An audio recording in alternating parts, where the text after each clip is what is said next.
हाँ जी, अस्सलाम वालेकुम। मेरी आवाज़ आपको क्लियर आ रही है? एक दो लोग हैंड रेज करके बताएं मुझे, क्योंकि पिछली क्लास में कोई प्रॉब्लम था। ओके, इसका मतलब ठीक है, that's fine.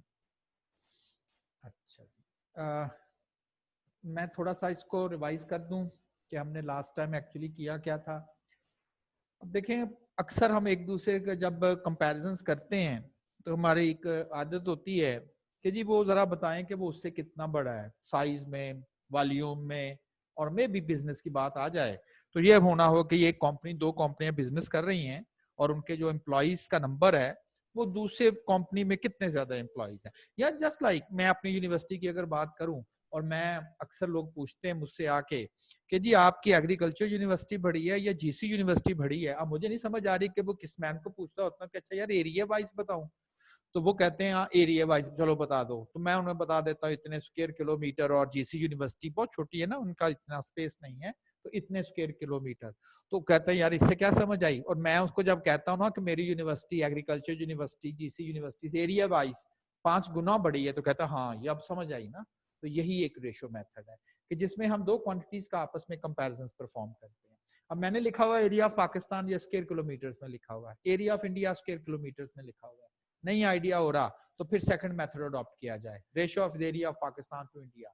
Simple is that, India Pakistan से 4 गुना बड़ा है, ठीक है ना। 4 पाकिस्तान इकट्ठे करेंगे तो देन इंडिया का एक एरिया जो है वो बनता है। इसी तरह से ratio of mass of earth to the sun, मैंने किलोमीटर्स नहीं लिखे हुए, यानी कि अगर इतनी अर्थ 3 लाख, ये जो इतनी अर्थ जो हैं वो हम अगर सेव करते हैं, इतनी अर्थ्स का अगर आप वॉल्यूम जो है वो अगर आप इकट्ठा करो, देन जो है वो इस एक सन के बराबर आ जाता है। रेडियस की बात करें, रेडियस ऑफ 109 अर्थ्स मिलके एक सन बनाती हैं। और वॉल्यूम की बात करें तो इतनी अर्थ्स, इतनी हमारी जमीनें अगर इकट्ठी की जाएं और उनका जो वॉल्यूम बनता है वो एक सन के वॉल्यूम के बराबर चला जाता है। तो ये एक कंपैरिजन, ठीक। इसी चीज को हम कैसे कैलकुलेट करते हैं, that becomes ratio. What is ratio? Is a comparison of two quantities that are measured in the same units. और हमने लास्ट टाइम रेशियो का जो है वो हमने कंपैरिजन रेशियो का नोट किया था कि किस तरह से हम रेशियो कैलकुलेट करते हैं। इंपॉर्टेंटली एक स्टेप हमने ये किया था कि अगर आपको दो क्वांटिटी की रेशियो मालूम हो, दो क्वांटिटीज की रेशियो मालूम हो, तो उनका हम एग्जैक्ट नंबर नहीं बता सकते। एक अब ये नहीं कह सकते कि जी टोटल 8 आइटम है, 8 बॉल है, उसमें से 3 रेड है और 5 जो है वो ब्लू बॉल है। हाँ पॉसिबल ही हो सकते हैं 8 बॉल जिसमें से 3 रेड और 5 ब्लू, लेकिन ये कॉम्बिनेशन भी तो चल सकता है, ये वाला भी हो सकता है। तो फिर हम ये कहते हैं कि एग्जैक्ट नंबर तो हम नहीं बता सकते, लेकिन पॉसिबल नंबर, पॉसिबिलिटी क्या है ये जरूर एक्सप्लेन कर सकते हैं। तो जो रेड बॉल है वो 3 के पॉसिबल कॉम्बिनेशंस में हो सकते हैं, may be 3, 6, 9, 12 and so on. और जो ब्लू बॉल है वो 5 के कॉम्बिनेशंस में, 5 के मल्टीपल्स में कहना चाहिए। तो फिर हम इस चीज को जो मैं अभी बोल रहा हूं इसको हम लिख देते हैं कि पॉसिबली वो 3 का कॉम्बिनेशन चलेगा और पॉसिबली वो 5 का कॉम्बिनेशन चलेगा। तो हम कह देते हैं कि कितने बॉल हो सकते हैं वी डोंट नो, लेकिन होता ना ये कि अगर आप किसी को कोई इंफॉर्मेशन दें, आप कहें नहीं बिल्कुल नहीं पता, तो फिर आप कहते हैं अच्छा चलो थोड़ा सा हिंट तो करो ना, थोड़ा सा तो कुछ बताओ ना। तो फिर हम उसको थोड़ा सा एक्सप्लेन करते हैं। जस्ट लाइक आप किसी के, आप अपने घर में या किसी के घर में बहुत देर बाद जाते हो तो अपने आंटी के या किसी बुजुर्ग के, या बुजुर्ग आपके ना वो आंखों पर आप हाथ रख देते हो, कहते हैं जी पहचानो मैं कौन हूँ। तो वो बुजुर्ग या जो भी है वो कहते हैं अच्छा यार मुझे तो बताओ, अच्छा चलो जी मैं आपका रिश्तेदार हूँ, लाहौर से आया हूँ। तो आप उसको थोड़ा सा हिंट किया, एग्जैक्टली तो नहीं बताया कि आप कौन है, ठीक है ना।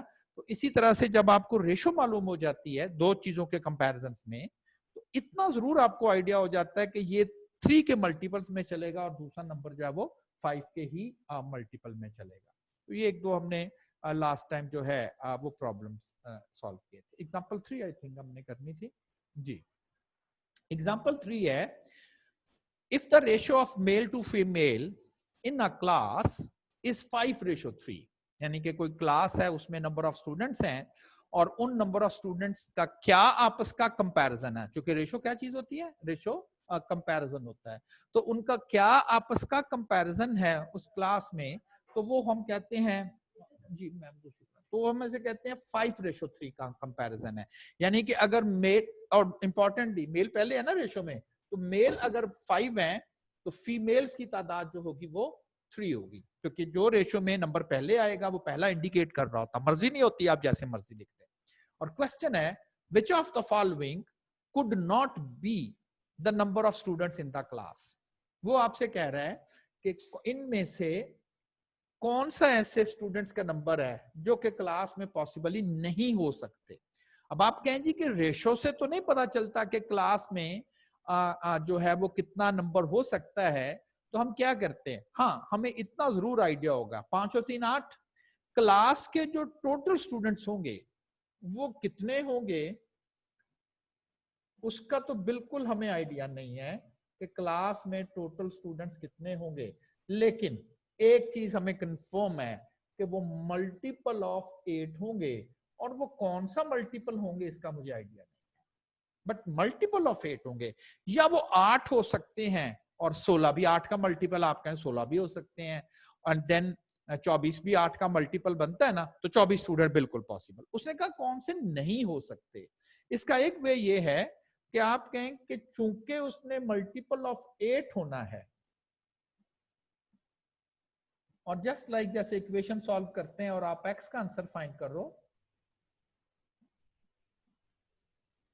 x का आंसर आ गया 3। x हमने लास्ट टाइम पढ़ा था कि x क्या चीज होनी चाहिए, नॉन नेगेटिव, इसका आंसर नेगेटिव नहीं होना चाहिए, और importantly whole number, integer value यानी कि होनी चाहिए, not fraction, whole number, non negative integer value. आ गई x की वैल्यू 3, तो इसका मतलब है 24 स्टूडेंट जो है वो क्लास में पॉसिबली हो सकते हैं। इन अदर वर्ड्स कि वो मल्टीपल ऑफ 8 वाले स्टूडेंट पॉसिबल हैं, तो 24 हो सकते हैं, बिल्कुल सही है, हो सकते हैं। 40 ये क्या, ये 8 का मल्टीपल आता है, तो अगर थोड़ा सा प्रॉब्लम हो तो हम इस तरह से चेक कर सकते हैं कि आंसर क्या नॉन नेगेटिव होल नंबर आ गया, तो वो 8 का मल्टीपल होगा जी, 5 मल्टीपल ऑफ 8।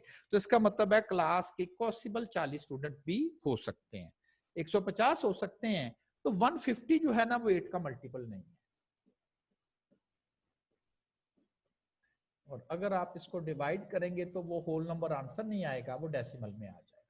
तो इसका मतलब है कि 150 can not be the total number of students in the class, ठीक है ना। तो आइडिया ये है कि अगर आपको दो नंबर्स की रेशो का आइडिया हो जाए तो वो पॉसिबली क्या उनके आंसर्स हो सकते हैं, ऐसे तमाम आंसर टोटल स्टूडेंट के हो सकते हैं जो पॉसिबली नंबर हो सकता है क्लास में स्टूडेंट या 8 हो, तो 5 उसमें मेल है और 3 उसमें फीमेल है, बिल्कुल क्लास में टोटल फिर हो सकता है ये 5 की बजाय 10 हो, तो फिर ये 3 की बजाय 6 तो 16 भी हो सकते हैं। अब नोट किया 8 भी हो सकते हैं 16 भी हो सकते हैं, लेकिन क्या चीज कंफर्म बता रहा हूं कि वो मल्टीपल ऑफ 8 ही चलेंगे। तो इसका मतलब है 150 जो है because it is not a multiple of 8। तो ये अच्छा, एग्जाम में आपको जब एमसीक्यूज क्वेश्चन आते हैं तो एक तो होता है ना कि आपको बताना होता है कि विच वन इज ट्रू, और मोस्टली यही होता है, लेकिन बड़ा ख्याल करना होता है उसमें समटाइम या कुछ क्वेश्चन ये होते हैं कि which of the following is not true. इसका मतलब 3 आंसर सही होंगे, एक आंसर गलत होगा, और आपको गलत आंसर फाइंड करने के लिए यानी कि कौन सा इसमें रॉन्ग आंसर आता है। तो ये ना हो कि आप देखें कि 24 जो है टीचर ने कहा था वो मल्टीपल ऑफ अगर 8 होंगे तो वो पॉसिबल नंबर है, तो ठीक है जी बाकी पढ़ने की क्या जरूरत है। तो उसने कहा था कुड नॉट बी, नहीं है।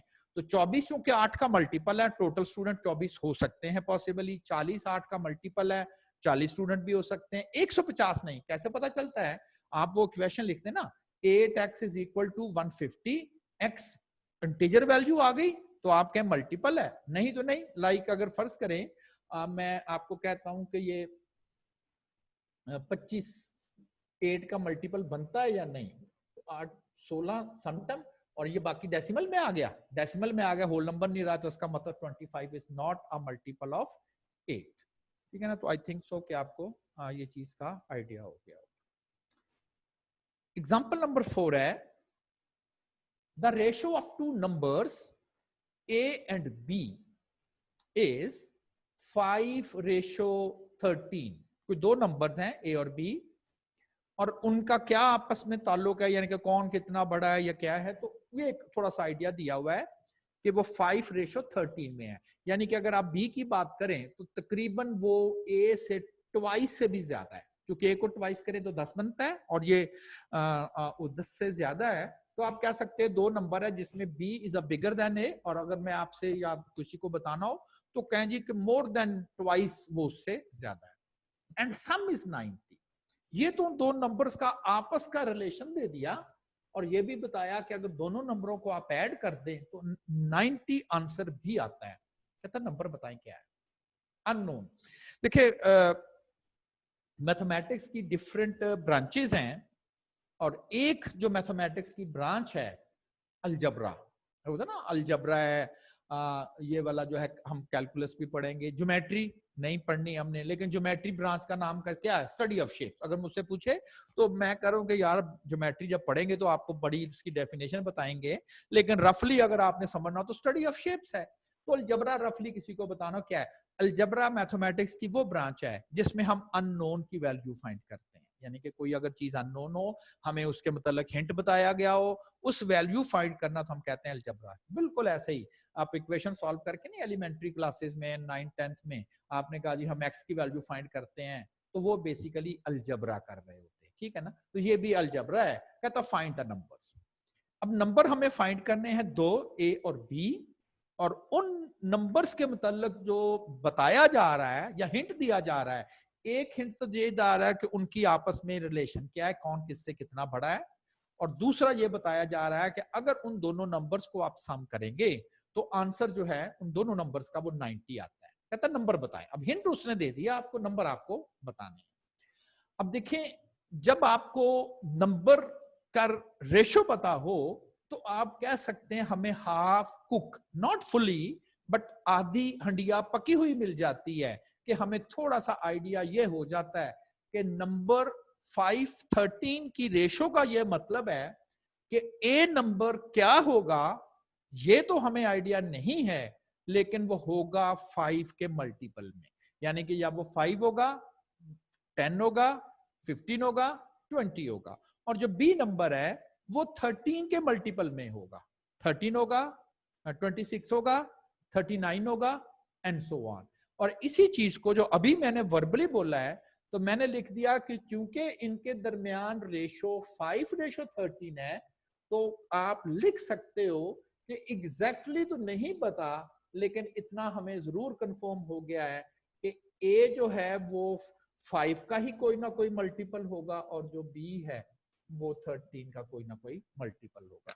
कौन सा मल्टीपल होगा ये पता चल जाए, फर्ज करें मैं कहता हूं थर्ड मल्टीपल, तो फिर 15 फौरन पता चल गया, और उधर जो है वो 13 का थर्ड रखेंगे तो 39 बन जाएगा। लेकिन साथ आपको ये भी बता रहा है कि उन दोनों नंबर्स को सम करेंगे तो 90 आंसर भी आता है। ये इंफॉर्मेशन हमारे लिए यूजफुल है। देखें, आल्दो हमने इक्वेशन का चैप्टर बड़े जरा डिटेल से पढ़ना है, तो एक छोटा सा हिंट हम ये लिख रहे हैं, नंबर ऑफ अननोन 1 2 3 4 इस तरह की बात कर लें, must equal to number of equations, number of equations. यानी कि अगर अननोन जिसकी वैल्यू हमने फाइंड करनी हो, अगर उसकी तादाद इक्वेशंस की तादाद के बराबर आ जाती है, तो देन हम उसकी वैल्यू फाइंड कर सकते हैं। अब याद रखना है कि यहां पर आप ये मत कहिए कि जी हमें ए और बी दो अननोन फाइंड करना इस वक्त कंसर्न है। मैं आपको कह रहा हूं आधी इंफॉर्मेशन तो आपके पास है, आपको सिर्फ एक्स फाइंड करना कंसर्न है। एक्स अगर आपको मिल जाए, उधर एक्स रखेंगे तो ए आ जाएगा, और 13 मल्टीप्लाई एक्स, जो भी आंसर एक्स का फाइंड करेंगे तो आपके पास बी आ जाएगा। आपने कहा ना ये 5 से और वो 13 से ही क्यों जरूरत देनी है, ये इंफॉर्मेशन आपको कहां से मिल रही है, ये इंफॉर्मेशन उसके रेशो से मिल रही है। तो रेशो आपको आधी इंफॉर्मेशन दे रहा है ना, पीछे भी यही पढ़ रहे हैं, पॉसिबल नंबर मैंने वर्ड बोला है। तो देन और उसके बाद हम इन वैल्यूज को कहेंगे, फर्स्ट नंबर जो भी हो वो ये होगा, प्लस ये सम की इंफॉर्मेशन है मेरे पास, प्लस 13 और x देन इट बिकम्स 90। तो ये इंफॉर्मेशन जो है ये हमारे पास आ रही है। और इसको अगर आप सॉल्व करें, 18x इज इक्वल टू 90 और यहां से जो x हमारा कंसर्न था वो आ जाएगा, वो 5 आ जाएगा जो हमारा कंसर्न था। अब आपको नंबर उसने पूछा ए और बी बताएं, ये तो मुझे पहले ही पता है कि वो नंबर जो ए है वो 5 का मल्टीपल है, लेकिन कंफ्यूजन थी विच वन, तो वो मुझे पता चल गया 5, तो यहां पर मैंने 5 पुट कर दिया, देन ए नंबर जो आ गया वो 25 आ गया, तो ए इज 25। एंड सिमिलरली बी 13 के मल्टीपल में था, कंफ्यूजन था कौन सा, वो हमें पता चल गया 5, तो ये 65 है। एक, क्या ये 5 13 की रेशो में है? हाँ, 5 से ये डिवाइड हो जाएगा ना, अगर आप इसको डिवाइड करें तो 5 5s are 25 और 1 and then 15 and 13 3 5s are 15, तो ये सिंपलेस्ट, तो बिल्कुल ये 5 13 की रेशो में। क्या इनका सम करें तो 90 बन जाता है? जी, इनका सम करें तब भी ये 90 ही होता है। इसका मतलब है ठीक है, हमने नंबर सही पहचान लिए। अब एग्जाम में हम अपने प्रॉब्लम्स को रिवर्स सॉल्व भी कर सकते हैं। रिवर्स सॉल्व का मतलब है उसने यहाँ नीचे आंसर दिए हुए होंगे कि जी जरा बताएं ये नंबर हो सकते हैं कि नहीं, चेक कर लें। वही दो आंसर होंगे जिनकी आपस की रेशो चेक करें ना पहले। 5 13 है, आप कहेंगे बिल्कुल सही है, रेशो तो 5 13 बनती है। देखिए फर्ज करें आपको आंसर में वो ये एक ऑप्शन भी दे रहा है और बी ऑप्शन में वो आपको कुछ इस तरह से वो कह रहा है। मैं रिवर्स सॉल्विंग की बात कर रहा हूँ। रिवर्स सॉल्व मतलब आंसर ऑप्शंस देख के इसी तरह से सी और इस तरह से डी। आप कहते हैं ये आंसर क्यों नहीं हो सकता, ये 5 13 की रेशो तो बनती है। देखिए रेशो भी 5 13 होनी चाहिए और उनका सम भी 90। एक्चुअली रेशो तो जरूर इनकी 5 13 की बनती है, लेकिन वो नहीं है, इनका सम जो है वो 90 नहीं है, तो 36 बनता है। इसलिए आप कह सकते हो कि दिस इज नॉट आंसर। ठीक, रिवर्स सॉल्विंग जो कंडीशन दी हुई हो आपने देखना है क्या वो सारी कंडीशन ये आंसर पूरी कर रहा है। कभी हम ऐसा किया करेंगे और मैं आपको सजेस्ट भी करूंगा कि सम टाइम हमें क्वेश्चंस तो आता होता है, लेकिन अगर सोल्यूशन की जानिब जाएंगे तो हमें टाइम कंज्यूम करना पड़ेगा। तो हम कहते हैं एक्चुअली एक होती है top down approach. Top down, top पर क्वेश्चन होता है, डाउन आंसर होते हैं। तो आप क्या करते हो, देखते हो कि इस क्वेश्चन का इन चारों में से क्या आंसर, सॉल्व करके ना।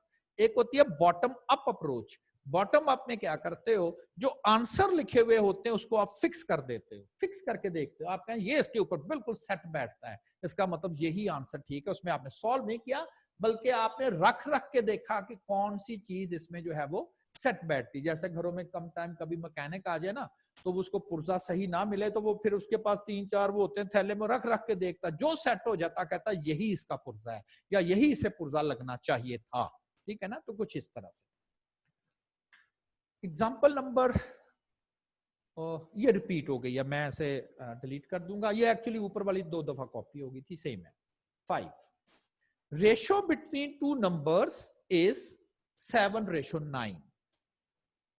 अब बता दिया कि 2 नंबर्स हैं, उनके दरमियान 7 9 की रेशो है, यानी कि फर्स्ट नंबर 7 का मल्टीपल और सेकंड नंबर 9 का multiple. If first number is 56 then find the second number. उसमें 2 नंबरों का सम का आपको इन्फॉर्म किया गया था रेशो के बाद, और अब यहां पर रेशो के बाद एक नंबर का एक्चुअल मैग्नीट्यूड भी आपको बता दिया गया, वो 56 है। कहता फाइंड द सेकंड नंबर। देखें जब हमें थोड़ी सी आसानी हो जाती है या हम समझना स्टार्ट कर देते हैं रेशो को, तो सिंपल इज दैट ये बनता है, क्योंकि उस नंबर ने 7 का मल्टीपल ही होना था और वो नंबर हो चुका है 56, तो नोट कर लें ये 7 का कौन सा मल्टीपल बनता है। तो 56 जो बनता है 7 का मल्टीपल, वो 8 बनता है, 8। ठीक है ना, 7 का मल्टीपल, कौन सा मल्टीपल 7 का, वो 56 बनता है, तो 8। इसका मतलब है 9 को भी 8 से मल्टीप्लाई करके उसे 72 करें। क्यों? इससे क्या होगा कि उनके दरमियान जो रेशो है वो 7 9 की मेंटेन रहेगी। और अगर इस प्रॉब्लम को मैं उसी मेथड से करूं जिस मेथड से मैं अभी कर रहा हूं और पिछले 2-3 प्रॉब्लम की हैं, लेट कर लेते हैं, हमें पता नहीं है, that is the first number. Half cook information ये कहती है कि वो 7 का मल्टीपल होगा। मैं कहूँ चलो जितना पता उतना तो लिखे ना, मैंने ये नहीं कहा x का 7 का कोई मल्टीपल है कौन सा वो नहीं पता। अब आपको वो x मिल जाए, x अगर आपको फाइंड कर पाए तो इसका मतलब है आप नंबर फाइंड कर पाएंगे। क्यों? इसलिए कि दूसरा भी तो 9 के मल्टीपल में होगा ना, देन सेकंड वो 9 के मल्टीपल में होगा, जिस तरह पिछले एग्जांपल में हमने किया था। यहाँ पर कि जी अगर वो रेशो है तो आप कह सकते हैं कि अगर वो 7 9 की रेशो में है तो इसका मतलब नंबर जो हैं वो इस रेशो में आपस में पड़े हुए हैं, इस रेशो में। अब बात फिर वही आ गई, x कैसे फाइंड करना जी, पिछली दफा तो बता दिया था इनका सम, इस दफा क्या बताया उसने, कहा फर्स्ट नंबर इज 56। तो इट मींस कि हमें जो इंफॉर्मेशन दी जा रही है फर्स्ट नंबर इज 56। ये वो बात क्लियर है कि x जो है वो एक इंटीजर वैल्यू आनी चाहिए, लेकिन वो कौन सी इंटीजर वैल्यू होनी चाहिए उसका हमें आइडिया नहीं। तो 8 है, तो क्लियर हो गया कि ये नंबर अगर 56 है तो वो 8 मल्टीपल उसका बनता है, तो फिर ये भी तो होगा ना, तो ये फिर 9 से बढ़ के जो है वो 72 पे चला जाएगा। तो आई थिंक सो कि आपको ये चीज जो है, देखें क्वेश्चन वो होने चाहिए जो आप एक पैटर्न से करें। देखो ना मैंने जो पहला पैटर्न रखा कि इनके दरमियान अगर रेशो मालूम है तो पॉसिबली वो नंबर क्या हो सकते हैं, मैंने उसी पैटर्न को मैंने जो है वो ऑल टुगेदर जो है नीचे तक जो है वो अडॉप्ट किया है। ठीक, एग्जांपल नंबर 6 है, the ratio of red to green to yellow ball is 8:17:15। अगर पहले दो बॉल्स की बात करें जो कि रेड ग्रीन में है तो इसका मतलब है कि जो ग्रीन बॉल है वो round about twice the red ball है ना, क्योंकि 8 2s are 16 बनते हैं और लिटिल बिट अबव है। और जो दूसरा है वो रेड और येलो, क्योंकि रेड 8 येलो 15, तो लिटिल बिट ट्वाइस थे, थोड़ा कम है। तो रेशो का यही मतलब हमें आइडिया हो गया कि जी कोई बैग है उसमें अगर बॉल पड़े हुए हैं तो ग्रीन बॉल जो है वो रेड से ट्वाइस से थोड़े ज्यादा हैं और येलो बॉल जो है वो रेड से कम है। और अगर आप ग्रीन और येलो बॉल के कंपैरिजन में लेके जाएं तो आप कह सकते हो कि 17 को अगर आप 1 से मल्टीप्लाई करो तो 17 बनता है ना, और वो 15 है तो लिटिल बिट कम। तो एक आइडिया हो गया। और अब क्वेश्चन कर रहा है find the number of balls of each colour. अगर बॉक्स में टोटल 240 अगर बॉल हैं तो अब आपने बताना है कि ईच कलर, हर कलर के जो बॉल्स हैं वो नंबर में कितने होंगे, and then the percentage of red balls, और रेड बॉल्स की परसेंटेज भी हमें बतानी है। क्योंकि हमें रेशो मालूम है तो फिर एक बात क्लियर हो गई कि जो रेड बॉल हैं वो मल्टीपल ऑफ 8 हैं, ग्रीन बॉल मल्टीपल ऑफ 17 है, और येलो बॉल जो होंगे वो मल्टीपल ऑफ 15 होंगे। इसी चीज को मैंने यहां से लिख लिया कि मुझे आइडिया तो नहीं है कि एक्चुअल नंबर क्या है, लेकिन जितना मुझे पता है उतना तो मैं लिख लेता हूं कि नंबर एक्चुअल मालूम नहीं है, लेकिन इतना जरूर कंफर्म है कि red ball must be a multiple of 8, green must be multiple of 17 and yellow ball multiple of 15 होने चाहिए। तो अब मुझे फिर वही बात कि सिर्फ एक्स ही रिक्वायर है, एक्स पता चलेगा तो find the number of balls of each colour बिल्कुल मुझे पता चल जाएगा। रेड बॉल के लिए मैं 8 से एक्स को मल्टीप्लाई करूंगा, ग्रीन के लिए 17 से और येलो के लिए 15 से, तो मुझे एक्चुअल नंबर ऑफ बॉल्स जो है वो आ जाएंगे। इक्वेशन फिर उसी तरह बनेगी। क्यों? कि उसने बताया कि बॉक्स में टोटल 240 बॉल है, रेड बॉल पॉसिबली ये हो सकते हैं, ग्रीन बॉल पॉसिबली ये हो सकते हैं, येलो बॉल पॉसिबली ये हो सकते हैं, एंड देन 240 जो है वो इनका जो है वो टोटल बन जाएगा। एंड देन इनको 15 + 15 32 और ये 40 बन जाते हैं। तो 40x अगर आप सॉल्व करते हैं, इन सबको ऐड कर लें तो ये 40x बन जाएगा, that becomes 240 and then x का आंसर आ जाएगा 6। तो वो 6 के जो है वो मल्टीपल तो 8 था, और वो कौन सा मल्टीपल था, वो 6 था। तो रेड बॉल हमें क्लियर, 48 जो है वो रेड बॉल है। तो ग्रीन बॉल भी 6 का मल्टीपल, ये 102 बनते हैं, येलो बॉल भी रेड का मल्टीपल और ये 90 बनते हैं। तो हमें पहला जो क्वेश्चन था कि अगर बॉल्स इस रेशियो में पड़े हुए हैं, 240 बॉल टोटल बनते हैं उस बॉक्स में, तो आपने बताना था रेड कलर के बॉल कितने हैं, ग्रीन कलर के बॉल कितने हैं, और देन येलो कलर बॉल जो है वो कितने बन रहे हैं। तो वो आपके पास ऑल टुगेदर 90 है। अच्छा, इसके मीनिंग्स में ये है, फर्ज करें इस रेशो को ऐड कर लें,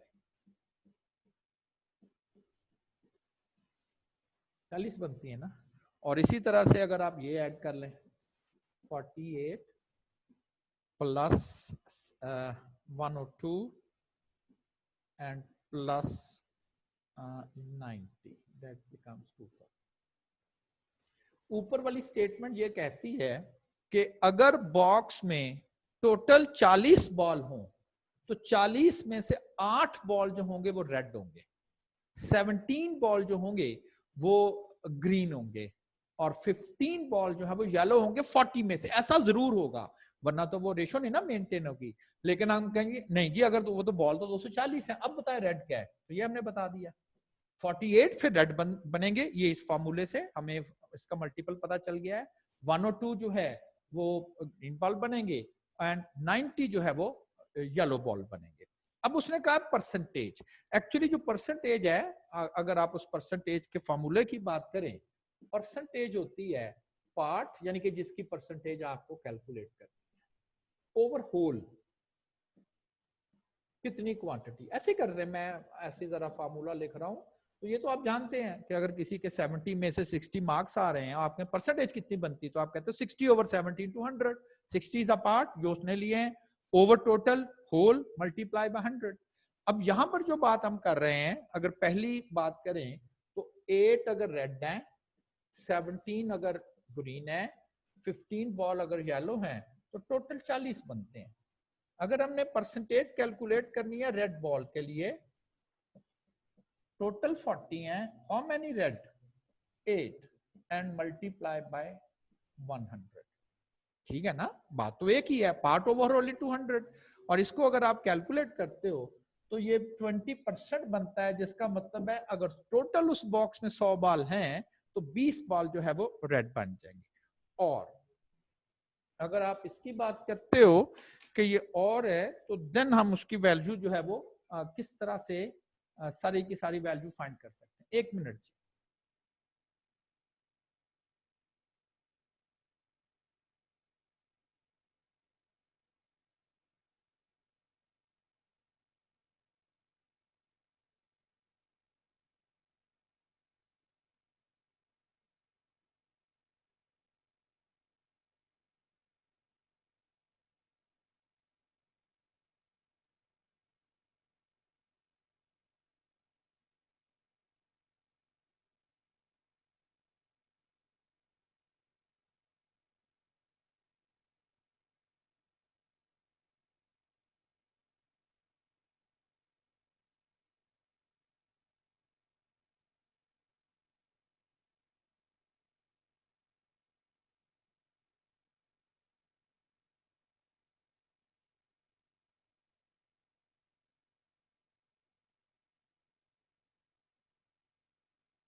तो रेड बॉल अब 20% बता दिया ऑप्शनली।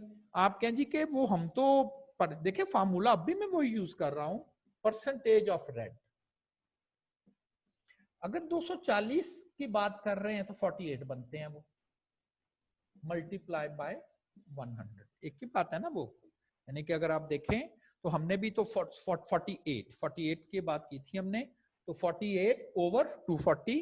तो हमने जो बात की थी कि टोटल अगर 240 बॉल हैं तो उसमें से 48 जो है वो रेड है। तो आप इस ऑप्शन के साथ कर लें, तो आंसर तो वही आएगा सेम। और 20% का मतलब है कि अगर बैग में टोटल 100 बॉल हो तो इस इंफॉर्मेशन के मुताबिक तो 20 बॉल्स जो हैं वो हमारे पास रेड हैं। अगर 40 हो 8 रेड हैं, अगर 240 हो 48 रेड हैं। ये सब एक ही इंफॉर्मेशन। तो एक ही चीज को मुख्तलिफ वे से हम परसेंटेज फॉर्म में भी लिख सकते हैं। तो फार्मूला हमारे पास क्या है, पार्ट ओवर होल इनटू 100। तो इसके लिए जरूरी नहीं है कि आप जो एक्चुअल नंबर है वही आपको रिकॉर्ड में होना चाहिए। अगर आप दूसरी तरह से भी इसके नंबर्स को ले सकते हैं तो देन हम सेम आंसर जो है वो गेट कर सकते हैं। तो सेम आंसर जो है वो हम लोग गेट कर सकते हैं। ये मैं सिर्फ आज इस प्रॉब्लम को, चूंकि आज क्लास थोड़ी लेट स्टार्ट हुई थी, हम कवर नहीं कर पाए थे, तो मैं सिर्फ प्रॉब्लम को एक्सप्लेन करूंगा।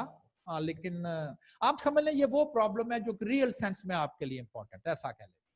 क्वेश्चन क्या है? अ profit of ₹1025 is to be distributed among 3 partners in the ratio of share which is। वो 3 पार्टनर थे, वो बिजनेस तीनों कर रहे थे। अब होता ना कि लोग बिजनेस में शेयर करते हैं, अपनी कंट्रीब्यूशन करते हैं। अगर तो सबने एक एक जैसे पैसे डाले, इकट्ठे इकट्ठे पैसे डाले हो, तो जाहिर है जो भी प्रॉफिट आएगा उसके 3 बराबर हिस्सों में तकसीम कर दिया जाएगा। लेकिन अगर तीनों के बिजनेस में शेयर सेम ना हो, किसी का फर्ज करे ट्वाइस है, किसी का 3 टाइम्स है, किसी का 5 टाइम्स है, तो फिर ये तो नहीं होगा कि जो प्रॉफिट आएगा सबको बराबर तकसीम होगा। अगर किसी का 5 टाइम्स अगर पहला पार्टनर को ₹1 मिलेगा तो उसे ₹5 मिलेंगे ना, 5 times more than the first one. और अगर एक दूसरे का उससे 3 टाइम्स है तो हम कहेंगे उससे तीन रुपए मिलेंगे। अगर उसे ₹1 दे दो, उसे 3 दे दो, उसे 5 दे दो, 8 तकसीम हो गए। फिर अगले को फिर बात है। अच्छा, समटाइम्स क्या होता है कि ये जो आपको डिस्ट्रीब्यूशन हमने कर रहे हैं, ये देखें ये डेसिमल्स में आ रहा है, यानी कि ये रेशो नहीं लिखी हुई, रेशो तो ये है। तो जो अगर इस तरह से लिखा हुआ ना, फिर तो शायद इतना कंफ्यूजन नहीं होगा ना। वो 5 टाइम्स है, वो 2 टाइम्स है, वो 1 है। इस वक्त ये डेसिमल्स में है, ये डेसिमल में आंसर आएगा, ये डेसिमल में आंसर आएगा। अब आपको कहा जा रहा है कि 3 पार्टनर किसी बिजनेस में शेयर कर रहे हैं और टोटल बिजनेस में प्रॉफिट हो गया है ₹1025, और आपने 3 पार्टनर में तकसीम करना उनको, share of the first, share of the second, share of the third. तो किस तरह से हम जो है वो 3 पार्टनर्स में इनको जो है वो डिस्ट्रीब्यूट कर देंगे। ठीक, तो एक आपने कल थोड़ा सा, मैं भी चलें रिवाइज कर दूंगा आपको, एलसीएम लीस्ट कॉमन मल्टीपल कैसे फाइंड करते हैं, ये जरा थोड़ा सा आपने अपने आप को एक एलिमेंट्री किताब में उठा लें या नेट पर लिख दें, आपको वो कुछ प्रॉब्लम्स मिल जाएंगे। तो ये शायद कल हम एलसीएम का भी एक कॉन्सेप्ट पढ़ना पड़े हमें, तो ये थोड़ा सा आप कर। ठीक है जी, अब 2-4 मिनट तक इसकी रिकॉर्डिंग होगी एंड देन फिर हम स्टैटिस्टिक्स की क्लास जो है ना वो स्टार्ट करेंगे। और अगर आपके कोई इसके रेलेवेंट प्रॉब्लम्स होंगे मैथ्स के, जब मैं क्लास कल स्टार्ट करूंगा तो स्टार्ट में आप मुझसे पूछेंगे। कोशिश किया करें कि जो भी लेक्चर आप मुझसे लें, पढ़ें, उसको ना, उसके अगर कोई क्वेश्चन है ना, आपको नेक्स्ट डे पूछा करें, नेक्स्ट डे। इसलिए कि एक दफा आप घर जाके उसे जरूर अपनी थॉट के साथ समझने की कोशिश करें, फिर मैं नेक्स्ट डे आके आपसे पूछा करूंगा क्लास के स्टार्ट में। तो कल आपने मुझसे स्टार्ट में पूछने जो भी आपको क्यूरीज आ रही। ठीक है जी।